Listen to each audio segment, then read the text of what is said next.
Good morning students. BTR के first year के syllabus में हम subject applied chemistry code number 1003 में यूनिट 5 इलेक्ट्रोकेमिस्ट्री पढ़ रहे हैं, जिसमें कि कोरोजन के बारे में हम काफ़ी कुछ पढ़ चुके हैं कि कोरोजन का जो मैकेनिज्म है वो दो तरह से होता है, यानी केमिकल कोरोजन और इलेक्ट्रोकेमिकल कोरोजन।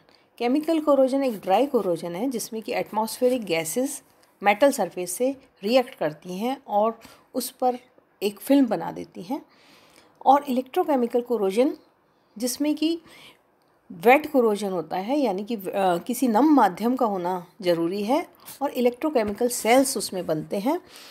किसी भी सेल बनने की दो कंडीशंस हैं, एक तो ऐसे नम माध्यम का होना ज़रूरी है जिसमें से कि करंट पास हो सके, और दूसरा पोटेंशियल डिफरेंस का होना ज़रूरी है, जैसा कि हम पढ़ चुके हैं। और potential difference between two dissimilar metals भी हो सकता है, या एक ही मेटल पर अलग अलग एरियाज़ ऐसे डेवलप हो जाएं जिनमें कि पोटेंशियल डिफरेंस हो, जिससे कि एक एरिया एनोड बना ले और दूसरा कैथोड बना ले। और यहाँ पर हमने देखा था कि एनोड से इलेक्ट्रॉन्स कैथोड की तरफ जाते हैं और जो माध्यम है वो कंडक्शन का काम करता है। तो इस तरह से जो एनोड एरिया है उसका कोरोजन होना स्टार्ट हो जाता है। तो हम ये जानते हैं कि electrochemical corrosion occurs by the cause and it is carried out between electrode of the corroding metal and the ions of the solution. The current is carried by the metal ions which pass into solution और by the ions in the solution depositing over the metal surface. तो इस तरह से electrochemical corrosion होता है। अब हम ये देखेंगे कि इलेक्ट्रोकेमिकल कोरोजन में किस तरह से हाइड्रोजन लिबरेशन होता है और ऑक्सीजन का एब्जॉर्प्शन होता है इन्हीं इलेक्ट्रोकेमिकल कोरोजन की मैकेनिज्म में। Okay, if two different metals are joined together and are put in an acid और न्यूट्रल सॉल्यूशन, तो ये जो दो अलग अलग तरह की मेटल्स हैं इनको आपस में कनेक्ट कर दिया जाए और ये किसी एसिड या न्यूट्रल सॉल्यूशन में रखी जाएं, then the metal having less electrode potential. तो इलेक्ट्रोकेमिकल सीरीज़ जो हमने पढ़ी थी उसमें ऐसी मेटल जिसका कि इलेक्ट्रोड पोटेंशियल कम है वो कैथोड के जैसे काम करती है। Okay, the system forms a cell and there is a production of hydrogen at the cathode. और इसी प्रोसेस में क्या होता है कि कैथोड पर हाइड्रोजन मुक्त होती है। In this there is the corrosion when hydrogen is evolved और liberated. Okay, the metal forming anode will be corroded. तो इस पूरे प्रोसेस में जहाँ की हाइड्रोजन लिबरेशन हो रहा है कैथोड पर, एनोड का जो है कोरोजन होता है, या कह सकते हैं कि एनोड की जो मेटल है वो डिज़ोल्व होती है क्योंकि एनोड का ऑक्सीडेशन होता है। Okay, and anode giving up its electropositive ions to the solution where these ions combine with the negative ions. The positive ions from the solution will go to the cathode. Okay, तो इस तरह से जो process हो रहा है ये electrochemical cells बनने के कारण हो रहा है। This type of corrosion occurs in a metal having more noble impurities. तो जिस भी मेटल में किसी पैसिव मेटल की, जो कि इलेक्ट्रोकेमिकल सीरीज़ में नीचे आते हैं, जिनको हम नोबल मेटल्स कह सकते हैं, उसकी इम्प्योरिटी है, तो इसी तरह का कोरोजन होता है। जैसे हम एग्जांपल ले सकते हैं, जिंक में यदि कोई इम्प्योरिटी है नॉर्मल मेटल की, तो हम देखते हैं कि कैथोड पर हाइड्रोजन लिबरेट होती है, लेकिन यदि प्योर जिंक है तो उसके केस में कोई हाइड्रोजन या किसी भी प्रकार की जो हाइड्रोजन गैस है वो कैथोड पर मुक्त नहीं होती है। Okay, hydrogen evolution corrosion occurs in case of metal less noble than hydrogen, जो कि हाइड्रोजन के नीचे आती हैं इलेक्ट्रोकेमिकल सीरीज़ में। इन केसेस में कैथोड पर हाइड्रोजन का लिबरेशन होता है when dipped in dilute acid solution. तो जब ऐसी धातुएं किसी डाइल्यूट एसिड सॉल्यूशन में डिप करी जाएं, जैसे कि अभी हमने कहा जिंक धातु, और उसमें कोई इम्प्योरिटी है नोबल मेटल की, तो कैथोड पर हाइड्रोजन गैस मुक्त होती है। In this type of corrosion, the rate of corrosion is slow at first but increases with time as more and more cathode areas are exposed to corrosion. तो ये जैसे जैसे कैथोड का area बढ़ता जाता है रेट ऑफ कोरोजन बढ़ती जाती है। तो हम ये समझ सकते हैं कि एनोडिक रिएक्शन जो कि ऑक्सीडेशन रिएक्शन है उसमें क्या होता है, आयरन अपने आयरन +2 आयंस में चेंज हो जाता है और 2 इलेक्ट्रॉन रिलीज़ कर देता है। Okay, these electrons flow through the metal from anode to cathode. तो इन इलेक्ट्रॉन्स का जो मूवमेंट है वो एनोड से कैथोड की तरफ होता है, और at cathode H ions of acidic solution are eliminated as hydrogen gas. और कैथोड पर क्या होता है, जो एसिड सॉल्यूशन के H आयंस हैं वो क्या बना लेते हैं, इलेक्ट्रॉन ले करके हाइड्रोजन गैस में चेंज हो जाते हैं, जो कि कैथोडिक रिडक्शन है, जो कि हम यहाँ पर देख सकते हैं कि ये जो रिएक्शन है ये आपको यहाँ पर दिख रही है। ओके,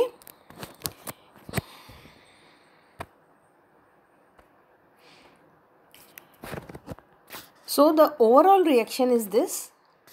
ये दोनों जो पॉजिटिव एंड नेगेटिव आयन है ये मिल जाते हैं, Fe+2H+ gives Fe+2 and hydrogen gas यहाँ पर रिलीज़ हो रही है कैथोड पर। This is the hydrogen liberation process at cathode. अब हम देखें कि किस तरह से ऑक्सीजन का एब्जॉर्प्शन हो रहा है। रस्टिंग रिएक्शन का हम एग्जांपल लेते हैं कि rusting of iron in neutral aqueous solution of electrolyte like NaCl solution. किस सॉल्यूशन में इलेक्ट्रोलाइट है NaCl, इसमें हम रस्टिंग ऑफ आयरन समझते हैं कि किस तरह से होती है।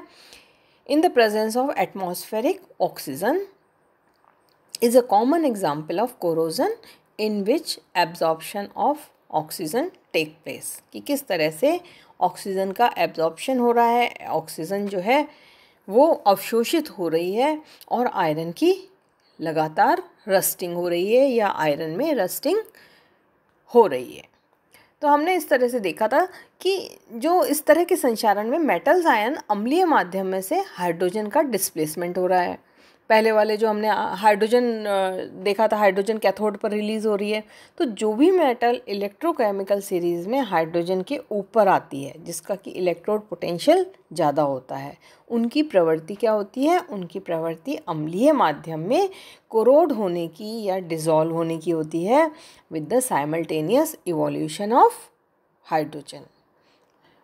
एंड एब्जॉर्प्शन ऑफ ऑक्सीजन कैसे होता है रस्टिंग में, ये अब हम देख रहे हैं कि the surface of iron is usually coated with thin film of iron oxide.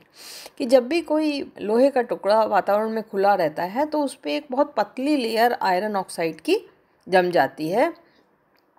परंतु आगे संचारण इसका कैसे होता है ये समझने के लिए हम इस तरह से समझेंगे कि if this film develops some cracks, तो ये जो फिल्म होती है क्योंकि बहुत पतली होती है, कि यदि किसी भी तरह से ये पतली सी फिल्म कहीं से टूट जाती है या इस पर क्रैक्स डेवलप हो जाते हैं तो anodic areas are created on the surface. तो ये फिल्म टूट जाने की वजह से क्या होते हैं कि सरफेस पर एनोडिक एरिया बन जाते हैं, while the protected metal parts act as a cathode. तो जो टूटा हुआ हिस्सा है उसके जो अंदर का हिस्सा है वो तो एनोड बना लेगा, और जो कवर्ड फिल्म है, ऑक्साइड फिल्म है मेटल की, आयरन की, वो पूरा का पूरा कैथोड का काम करेगा। So formation of smaller anodic areas of anode than that of cathode. तो ये यहाँ पर दिख रहा है कि एनोडिक एरिया कम है और कैथोडिक एरिया ज़्यादा है। At anodic areas of the metal the iron dissolve as ferrous ion with liberation of electrons। तो ये जो रिएक्शन है कॉमन रिएक्शन, एनोड पर क्या हुई, इलेक्ट्रॉन मुक्त होना यानी आयरन पॉजिटिव और 2 इलेक्ट्रॉन में चेंज हो रहा है, that is the oxidation process. The liberated electrons flow from anodic to cathodic areas through iron metal. तो जो आयरन मेटल है इसमें से होकर के जो इलेक्ट्रॉन हैं वो एनोड से कैथोड एरिया की तरफ जाएंगे, where electrons are combined with dissolved oxygen.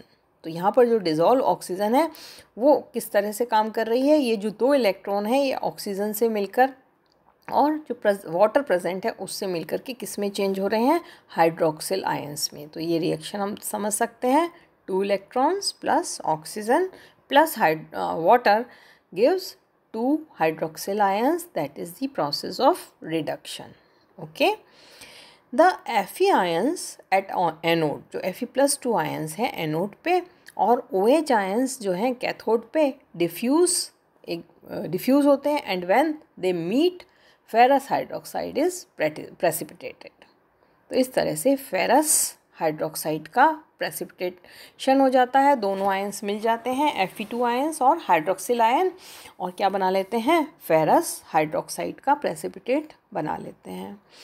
In excess of oxygen FeOH whole twice is oxidized to FeOH whole thrice। तो इसी तरह से यदि ऑक्सीजन की वहाँ पर एक्सिस है तो जो फेरस हाइड्रोक्साइड है ये फेरिक हाइड्रोक्साइड में चेंज हो जाता है, और सब्सिक्वेंटली जो वातावरण की ऑक्सीजन है और वो मॉइस्चर है, इससे ये मिलकर के रस्ट का निर्माण करते हैं, जो कि इस रिएक्शन में दिख रहा है। 4FeOH whole twice plus O2 plus 2H2O gives 4FeOH whole thrice। Okay, this product is known as yellow rust, जो कि हमको दिखती है, which is actually corresponds to Fe2O3.H2O या हाइड्रेटेड फेरिक ऑक्साइड। ओके, तो ये रिएक्शन जो रस्ट बनने की है, यदि हम लास्ट में देखें तो क्या रिएक्शन है, 2FeOH whole twice plus half O2 plus H2O gives Fe2O3.H2O, that is the rust। Okay, तो रस्ट क्या है, rust is a secondary product and does not provide any protection for the metal surface.